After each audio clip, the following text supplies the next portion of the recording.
हरे कृष्णा। आप सभी वैष्णव भक्तों को सादर प्रणाम है। तो हम श्रवण कर रहे हैं नवधा भक्ति कितने प्रकार की होती है, नवधा विधि की कितनी विधि हैं और कैसे उन विधियों का पालन करें, भगवान की सेवा किस प्रकार की जाए। तो सारी जो सेवाएं होती हैं वो नवधा भक्ति के अंतर्गत ही आती हैं। तो अभी तक हमने 5 विधि का श्रवण किया है। नंबर 1 है श्रवण, नंबर 2 कीर्तन, नंबर 3 स्मरण, नंबर 4 पाद सेवन, नंबर 5 अर्चन। अब हम छठी विधि का श्रवण करेंगे, वंदन। तो चलिए चलते हैं। वंदन। हे पुरुषोत्तम, हे प्रभु, जो सर्वदा ध्यान करने योग्य है, तिरस्कार को नष्ट करने वाले हैं, समस्त मनोरथों को पूर्ण करने वाले हैं, जो तीर्थों के आधार हैं, जिन्हें शिव और ब्रह्मा सिर से नमस्कार करते हैं, और जो लोग शरणागतों की रक्षा करने में प्रवीण हैं, और जो सेवकों की विपत्ति के लिए नाशक हैं, नमस्कार करने वालों के रक्षक हैं, एवं संसार के जहाज है। तुम्हारे उन चरण कमलों की मैं वंदन करता हूँ। भगवान के शास्त्र वर्णित स्वरूप, भगवान के नाम, भगवान की धातु आदि की मूर्ति, चित्र अथवा मानसिक मूर्ति को शरीर अथवा मन से श्रद्धा सहित साष्टांग प्रणाम करना, या समस्त चराचर भूतों को परमात्मा का स्वरूप समझकर श्रद्धा पूर्वक शरीर या मन से प्रणाम करना, और ऐसा करते हुए भगवत प्रेम में मुग्ध होना वंदन भक्ति है।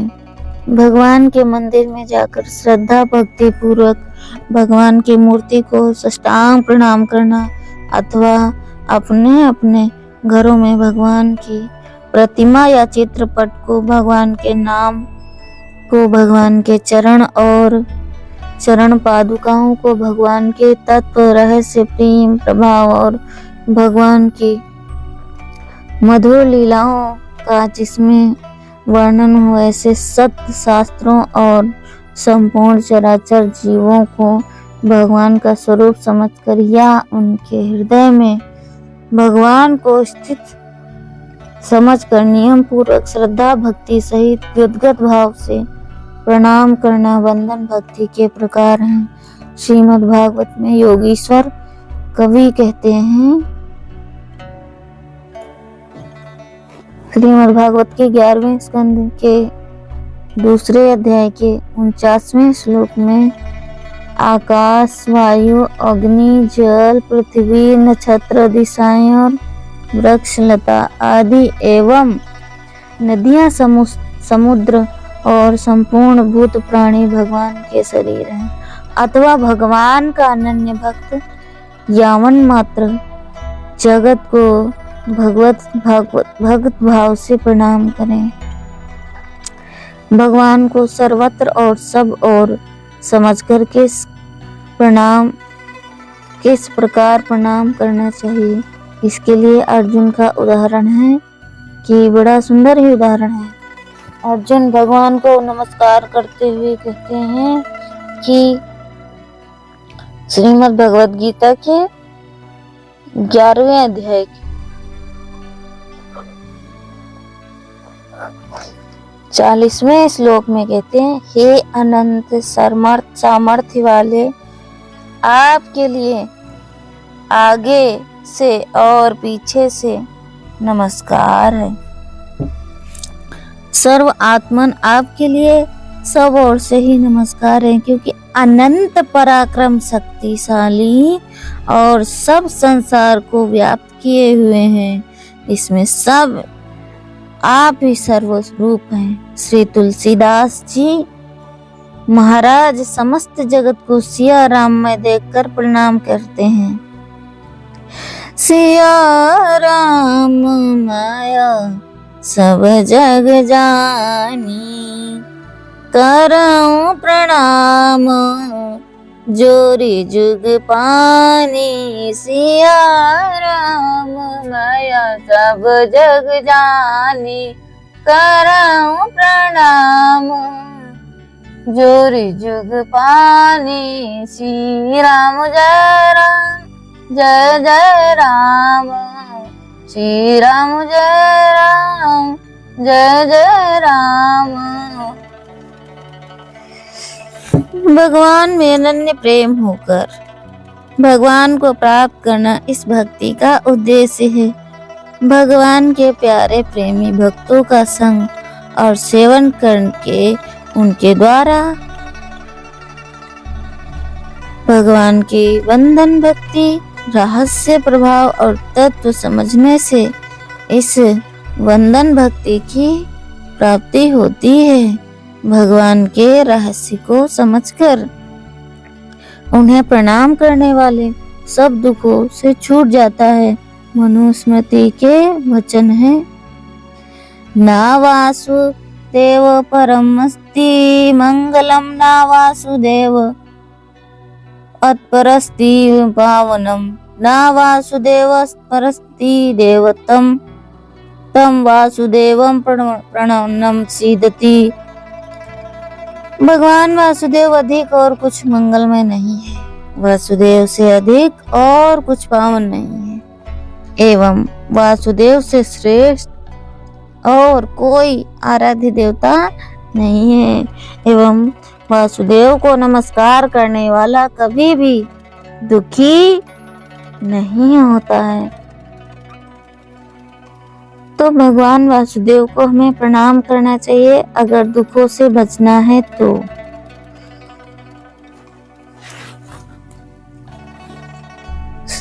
भगवान श्री कृष्ण को किया हुआ एक भी प्रणाम 10 अश्वमेध यज्ञों के अवभृत स्नान के बराबर है। भगवान श्री कृष्ण को किया हुआ एक भी प्रणाम 10 अश्वमेध यज्ञों के अवभृत स्थान के बराबर है। इतना ही नहीं, विशेषता यह है कि 10 अश्वमेध यज्ञ करने वाले को तो फिर जन्म लेना पड़ता है, किंतु भगवान श्री कृष्ण को प्रणाम करने वाले को फिर जन्म नहीं लेना पड़ता। श्रद्धा पूर्वक भगवान को प्रणाम करने वालों की तो बात ही क्या है। कृष्ण भी अवस्था को प्राप्त करना चाहिए और भगवान को प्रणाम करने से भी सब पापों का नाश होता है। तो भगवान को किसी भी अवस्था में आप प्रणाम कर सकते हैं, चाहे कैसी भी अवस्था हो, सब पापों का नाश हो जाता है। पतित स्खलित आर्त छींकता हुआ भी अथवा किसी प्रकार से परवश हुआ पुरुष भी यदि ऊंचे स्वर में हराय नमः इस प्रकार बोल उठता है तो संपूर्ण पापों से मुक्त हो जाता है। भगवान के अनेकों भक्त इस प्रकार केवल नमस्कार करके ही परम पद को प्राप्त हो गए। देखिए अक्रूर जी किस प्रकार मुग्ध होकर नमस्कार करते हैं। श्रीमद् भागवत के 10वें स्कंद के 38वें अध्याय के 34वें श्लोक में किस प्रकार प्रणाम कर रहे हैं अक्रूर जी। प्रेम विह्वल होकर बड़ी शीघ्रता के साथ रथ से कूदकर भगवान बलराम और श्री कृष्ण के चरणों के पास दंडवत गिर पड़े। पितामह भीष्म गदगद होकर भगवान को नमस्कार करते हैं और भगवान तत्काल ही उन्हें अपना दिव्य ज्ञान देते हुए वैशंपायन मुनि कहते हैं, जिनका मन भगवान में तन्मय हो चुका है, ऐसे भीष्म ने अनेक प्रकार से भगवान की स्तुति करने के बाद नमः कृष्णाय इतना कहकर भगवान को प्रणाम किया। तब भगवान श्री कृष्ण योग शक्ति द्वारा भीष्म की भक्ति को समझकर उसे त्रिलोक्य की भगवत स्वरूप से प्रत्यक्ष करने वाला दिव्य ज्ञान देकर चले गए। अतएव श्री भगवान के प्रेम में विभोर होकर उपयुक्त प्रकार से भगवान की वंदना भक्ति करने की प्राण पर्यंत चेष्टा करनी चाहिए। तो ये थी भक्ति की 9 विधियों में से विधि। तो अब हम अगली विधि का श्रवण करेंगे। तो ये हमारी अगली विधि थी, जो भक्ति की 9 विधि हैं उसमें से वंदन विधि। तो 9 विधि में से हमने अभी तक 7 विधि का श्रवण कर लिया है।